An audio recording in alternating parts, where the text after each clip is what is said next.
இன்றைக்கி 2 minute Maggi மாதிரி குயிக்காக ஒரு லஞ்ச் பண்ணினேன். இது என்னென்னா பெஸ்டோ கார்பனரா பாஸ்தா. இதுக்கு வந்து பேசில் லீவ்ஸ், நம்ம ஊர் கொத்தமல்லி புதினா மாதிரி ஈஸியாக கிடைக்கிறது.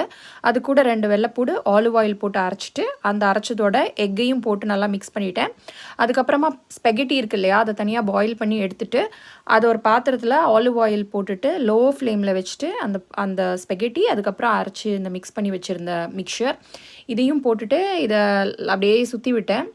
கரண்டி வச்சு கிண்டுனா அது உடஞ்சிரும் இல்லையா, அதனால இதுக்கு மேலே பார்மேசன் சீஸ் தான் போடுவாங்க. ஆனால் எனக்கு வந்து அது வீட்டில் நான் யூஸ் பண்ண மாட்டேன், பிடிக்காது யாருக்கும். அதனால் வந்து நான் செடாரே போட்டுட்டேன். கொஞ்சோண்டு சீஸ் மட்டும் தூவிட்டு ஒரு கொஞ்ச நேரம் மிக்ஸ் பண்ணோன்னே சூப்பரான ஒரு பாஸ்தா ரெடி ஆயிடுச்சு.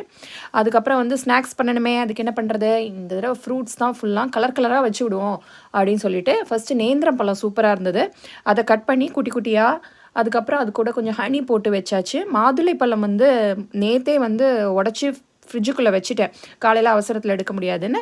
ஸோ இது கூட மாதுளையும் ஆட் பண்ணியாச்சு. அது கூட ஒரு பேபி குக்கும்பர் இதெல்லாம் வந்து வச்சாச்சு. இதுக்கு மேலே ஒரு தயிர் பாட்.